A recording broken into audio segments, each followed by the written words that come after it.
बेनाम वो निशा हो गए मिल्लत के वो गद्दार, तो आज भी जिंदा है मेरे साहिब किरदार।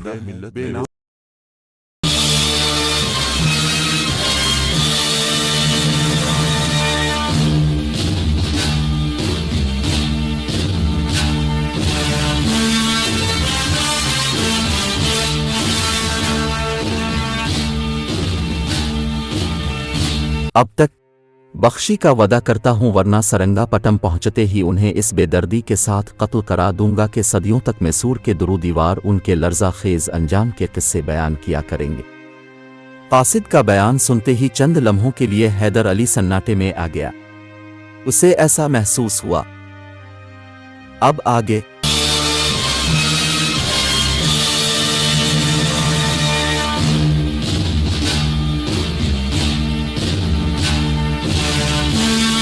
जैसे कोई तीर उसके दिल में पैवस्त हो गया है, मगर वो गैर मामूली असाब का इंसान था। दूसरे ही लम्हे संभल गया। मैं अपने बीवी बच्चों को खूब जानता हूं, वो मेरी आज़ादी के लिए बड़ी से बड़ी कुर्बानी देने पर बखुशी रजामंद हो जाएंगे। हैदर अली इंतहाई पर जलाल लहजे में खिंडे राव के कासिद से मुखातिब था। मैंने तमाम उम्र इंसानी जिंदगी की कदर की है, नागुज़ीर हालात के सवा कभी खून नहीं बहाया। औरतों और बच्चों पर हाथ उठाना तो मेरे मसलक में दुनिया का सबसे शर्मनाक फेल है। फिर भी अगर जिंदगी और मौत का मालिक मेरे अहल खाना के सिलसिले में ऐसा ही कोई फैसला कर चुका है तो फिर भी मैं राजी बारज़ा हूं। हुक्म भी अल्लाह का और मुल्क भी अल्लाह का। फिर जब खिंडे राव का कासिद नाकाम व नामुराद वापस जाने लगा तो हैदर अली ने इसे सख्त लहजे में पुकारा और कुंडे राव से कि देना कि इसका कर्ज अभी बाकी है। मैं अपने जिम्मे किसी का हिसाब नहीं रखता, यही मेरी आदत है, इसलिए बहुत जल्द वापस आऊंगा। खिंडे राव का छोड़ा हुआ तीर इसी की तरफ लूट आया। कासिद ने हैदर अली का जवाब दोहराया तो शिद्दत गम से वजीर आजम मैसूर का चेहरा नीला पड़ गया और फिर फौरन ही खिंडे राव ने अपने लश्कर को कोच का हुक्म दे दिया। सरंगापटम पहुंचने तक रास्ते भर वो पीछे मोड़ मोड़ कर देखता रहा। खिंडे राव को खदशा था कि कहीं हैदर अली वाक़यतन इसके ताक़ुब में ना आ रहा हो। जब इस शिकस्त फाश की खबर सरंगापटम पहुंची तो राजा कृष्णा के महल में एक कोहराम मच गया। वाली मैसूर के तमाम अंदेशे दुरुस्त साबित हुए। हैदर अली की मुख्तसरी फौज ने अपने से 10 गन्ना बड़ी फौज के चेहरे पर जिल्लत और बर्बादी की सियाही मिलकर उसे इसके इलाके की तरफ लूट जाने पर मजबूर कर दिया था। राजा कृष्णा एक ही दिन में बरसों का बीमार नजर आने लगा था। इसके नफरत और गज़ब का यह हाल था कि उसने खिंडे राव की सूरत देखने से भी इनकार कर दिया था। खिंडे राव इस वक्त सरंगापटम का सबसे ज्यादा मतूब और लानत ज़दा इंसान था। उसने तन्हाई में मरहट्टा सालार ऐसा जी पंडित के पांव पकड़ लिए। मैं कैसा भी हूं मगर तेरा हम कौम हूं, मुझे राजा के कहर गज़ब से बचा ले, वरना मैसूर की जमीन मुझ पर तंग हो जाएगी। ऐसा जी पंडित कुछ देर तक खिंडे राव को सख्त सख्त कहता रहा कि इसकी नाकारा क़ियादत ने मरहट्टा फौज के वकार को भी खाक में मिला दिया। जवाब में खिंडे राव ने ऐसा जी के पैरों पर सर रख दिया। पंडित, अब तेरे सवा मुझे कोई नहीं बचा सकता, तुझे शिवाजी के जाओ जलाल का वास्ता मेरी हालत जार पर रहम करे।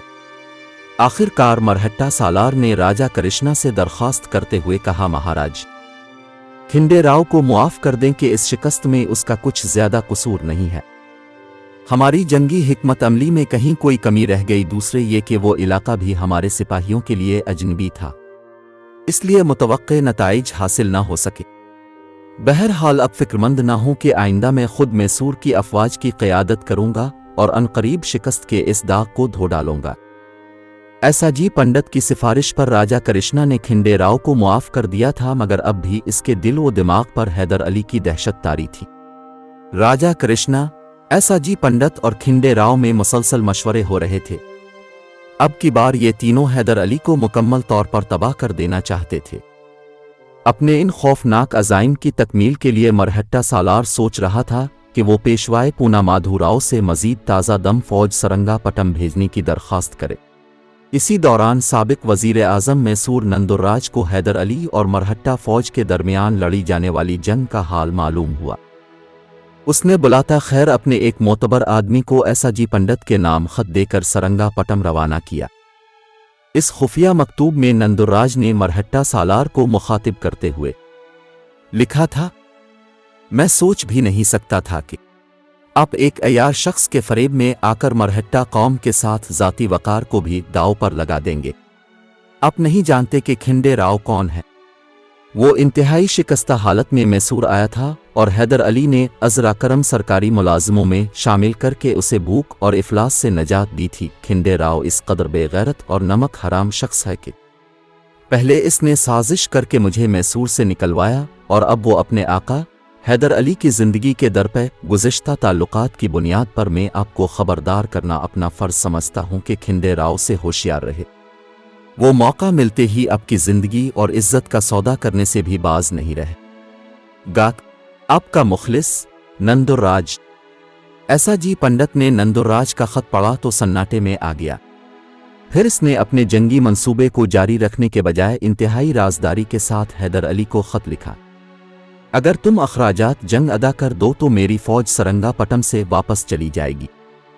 ईसाजी पंडित का खत पढ़कर हैदर अली को यूं महसूस हुआ जैसे मसाइब के घने सिया बादल का यक छुट गए हों और अलिफामदूहे का रोशन व ताबनाक सूरज निकल आया हो। हैदर अली ने फौरन मरहट्टा सालार के खत के जवाब में लिखा, मैं नकद रकम की सूरत में अखराजात जंग अदा करने से फी अल वक्त माजूर हूं। अगर मज़कूरा रकम के बदले में तुम्हें 12 महल का इलाका मंजूर है तो मैं कानूनी दस्तावेज इस खत के साथ इरसाल कर रहा हूं। ऐसा जी पंडित ने हैदर अली का जवाब पढ़ते ही अपनी फौज को हुक्म दिया कि वो खेमे अलिफा के ओढ़ ले और 12 महल पर कब्जा करने के लिए तेज रफ्तारी के साथ रवाना हो जाए। राजा कृष्णा ने यह सूरत हाल देखी तो बदहवास होकर चीखने लगा, तो मुझे आफतों के गिरदाब में तन्हा छोड़कर कहाँ जा रहा है। पंडित महाराज ने आपके साथ बड़े खसारे का सौदा किया। मरहट्टा सालार का लहजा निहायत कर था। इस जंग में मुझे जानी नुकसान भी हुआ और माली भी। अब मैं मजीद घाटा बर्दाश्त नहीं कर सकता। अगर तो चला गया पंडित तो हैदर अली मुझे जिंदा नहीं छोड़ेगा। राजा कृष्णा रोहांसा नजर आने लगा था। महाराज, ये आपका दर्देसर है, ये आपका मसला है। ऐसा जी पंडित ने इंतहाई बेरुखी के लहजे में जवाब दिया, अब मैं एक दिन भी सरंगापटम में नहीं ठहर सकता। राजा कृष्णा ने मरहट्टा सालार को बहुत बड़ी रकम का लालच दिया, मगर ऐसा जी पंडित ने वाली मैसूर की इस पेशकश को भी ठुकरा दिया। फिर खिंडे राव को मरहट्टा सालार की वापसी की खबर मिली तो उसने गिरिया वो जारी करते हुए हसब आदत ऐसा जी पंडित के पैरों पर सर रख दिया और इससे कुछ दिन ठहर जाने की दरखास्त की। जवाब में मरहट्टा सालार ने खिंडे राव के चेहरे पर एक जोरदार ठोकर लगाई। जिस वजीर आजम मैसूर तकलीफ की शिद्दत से बेचैन होकर सीधा खड़ा हुआ तो ऐसा जी पंडित ने शदीद नफरत के आलम में उसके मुंह पर थोक दिया, जब तो अपने आका का वफादार नहीं हो सकता तो फिर मैं किस तरह तेरे बुंदों पर एतबार करूं। ऐसा जी पंडित के जाते ही सरंगापटम के दुरू दीवार पर ऐसी दहशत तारी हो गई कि एक आबाद और बारौनक शहर किसी कब्रिस्तान की तरह वीरान नजर आने लगा। इस दौरान हैदर अली के बिरादर निस्बती सैयद मखदूम अपनी फौज लेकर अरकाट से बंगलोर पहुंच गए। अब हैदर अली के पास इसके सिवा कोई चारा न था कि वो आगे बढ़कर सरंगापटम पर कब्जा कर ले। अपने इस मंसूबे के तहत हैदर अली बर्क रफ्तारी के साथ सरंगापटम पहुंचा और इसने महल पर गोलाबारी शुरू कर दी।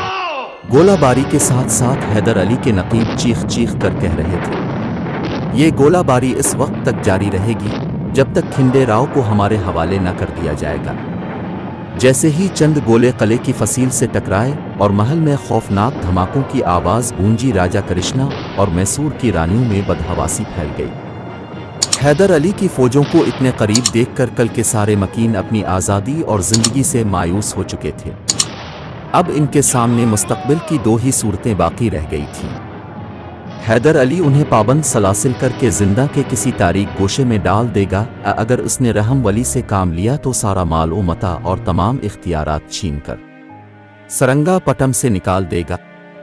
यही सोच सोच कर कमजोर असाब के लोग बैन कर रहे थे और राजा कृष्णा रानियों की मौजूदगी में खिंडे राव पर बरस रहा था।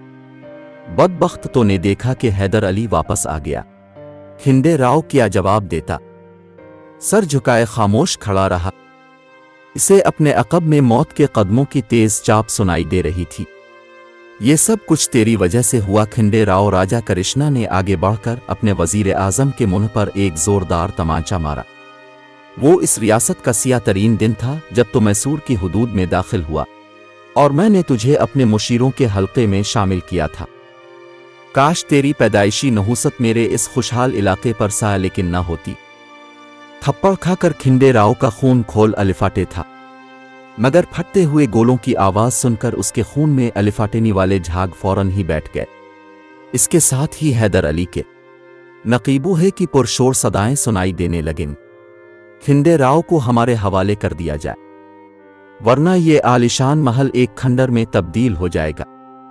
नकीबू है की आवाज सुनकर मैसूर की रानियां रोने लगीं, जैसे यमराज फरिश्ता अजल उन्हें पुकार रहा हो। महाराज जल्द अज जल्द इस हरामकार का किस्सा पाक करें। रानी लुक्शम्मा ने खिंडे राव के मुंह पर थूकते हुए कहा, गर्दिश वक्त भी क्या होती है कि चंद लम्हे गुजरते ही इंसान महबूब से मतूब बन जाता है। इसी आफाकी उसूल के मुताबिक रानियों का मुशीर खास यक बा यक सबसे बड़ा लानत ज़दे इंसान बन गया था।